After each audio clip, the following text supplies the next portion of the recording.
Okay. Same thing, Aaron. All right. Well, good morning. I first want to say how blessed I am that you guys are all here this morning. This is amazing to have these tables so full, and I am so thankful for that. So thank you for being here this morning. So PK asked us to speak on passion. I have kicked and screamed my way out of this speech. I've put my foot down and said, I'm not doing this, and I cried about it, but I'm here and I'm doing it. So this is very nerve-wracking for me. I first looked at the definition of passion, and I said, okay, what is passion? It's a strong feeling that causes you to act in a dangerous way.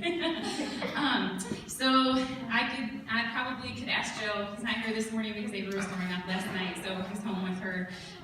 But he probably could tell you that there's been a few things that I've been angrily passionate about in our marriage or in my life. Because it also I said that it could be about anger. It can be about love. I'm passionately in love with that girl back there, and my other one at home, and my husband and my marriage, and I've made a commitment before the Lord to fight for that. Amen. So I'm very passionate about that. I am passionate that my kids push on and move forward through anything that they ever go through, that we will work with them until they find success in what it is that they need, and the Lord gives that to them.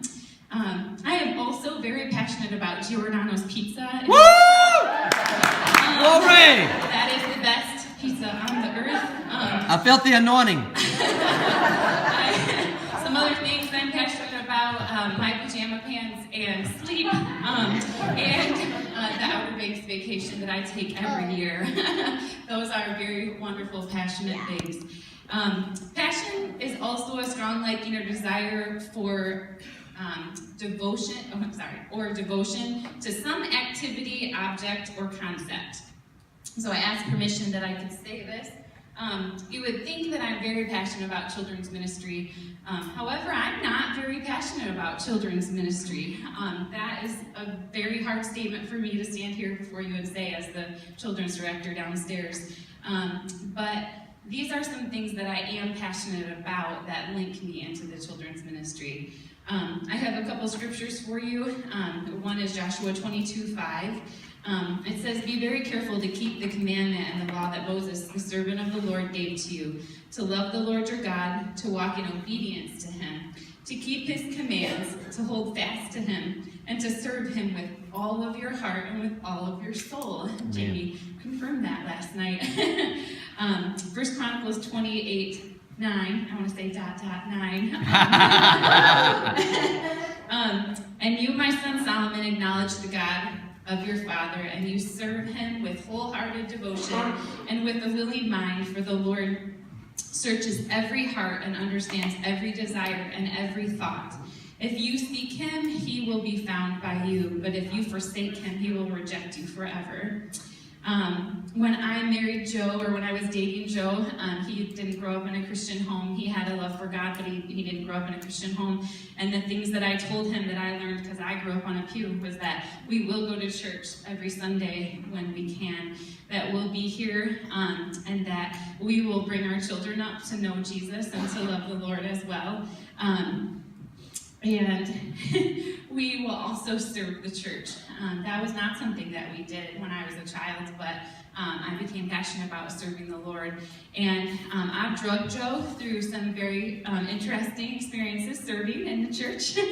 He's found his way into youth ministry, so that's been wonderful. And I found myself in bringing my kids to church on Sunday mornings and finding they're not being teachers in the classroom, and seeing about a year after Pastor Kelly got here that wow, I'm in here a lot because there's nobody that ever shows up. And I went to him and I didn't say, Pastor Kelly, this is really broken and I need you to find people to do this because I'm aggravated that I can't go to church. What I said was, there's a problem and I'm here to be the person that will help you to fix it. Praise Jesus. That was 7.5 years ago. I had an 18-month-old little girl and she's 8 now. one thing that I am passionate about is taking something that's not working correctly and make it to work correctly. I don't need to be the person that does that forever, but I want to make it work to the best of its ability. So we worked really hard on that in the Kitcher department to take it. It wasn't broken by any means, but it really needed a lot of help. It needed some organization and some paint on the walls, and it needed parents to feel like it was safe to drop their kids off with people that loved their children. So we worked hard on that, and I just saw that as a need, and I had the ability to do that. God gave me that ability. Takes things that don't work and make them work. So the other thing that I'm very passionate about is commitment. If I commit to something, then I do it. I can think of very few things that I've ever had to raise my hand and say, okay, I committed, but I can't do that. Usually it would be a health-related thing that I couldn't be there, but other than that, I'm committed to doing what I say. So my child threw up all night last night, and I was awake with her, but I am committed to this today. And somehow the devil probably knew that somebody needed to hear what I have to say, so he put a little thing out there to make me not want to be here, but I'm here, and I'm thankful that I'm here. I teach my kids this, that it's important to keep their commitment. Thank you, Jesus. And that we don't, if we commit to do it, then we're going to do it. So, but I think too, that as I've committed to things, sometimes I've overcommitted. It's really made me analyze what I commit to before I commit to it. So, because of that. So my biggest passion, though, I would say in the children's ministry is that I love connection. Connection is something that is easy for me to do. God's given that to me.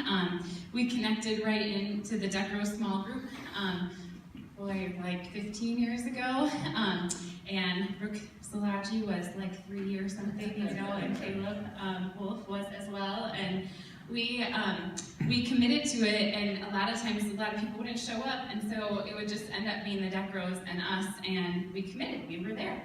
And we've had some of the best relationship with them since then because of that time. But my passion is commitment.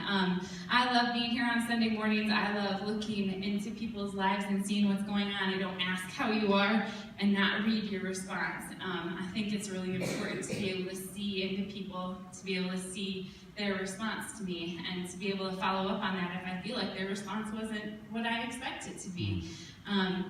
I love Facebook. I know that people kind of say, oh, Facebook, but Facebook is my ability to see all of you, most of you, on Facebook, and to see what's going on in your lives, and then to be able to foster my connection.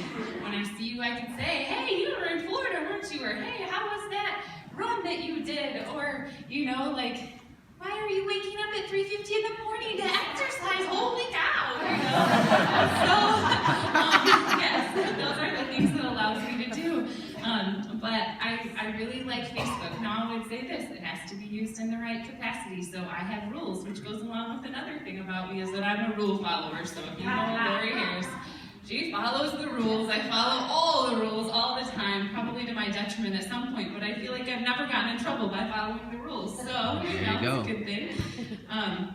Well, my favorite part of Sunday morning is greeting everybody, seeing how they're doing, reading their body language, hearing what they say to me, and listening to them, and looking in their eyes and seeing, what's going on, Another thing that I like to do is connect with the kids, so this is awesome because I can connect with those kids while mom's checking in because she's so frustrated that she forgot something at home or that she's late or needs to get into service or whatever. I can take those kids and connect with them and high five and say, how are you doing?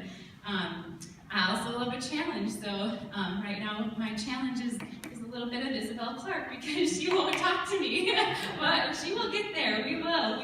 I'm like, Isabel, how are you? Doesn't want to have anything to do with me, but that's okay because I will continue to try because I will connect with her in some way at some point. Connection doesn't take much. It takes just talking to the people that you volunteer with each week, getting to know them, because my main point about connection is that it creates family. Yeah. And this is a little bit where I'm going to have a hard time. We don't have any family here.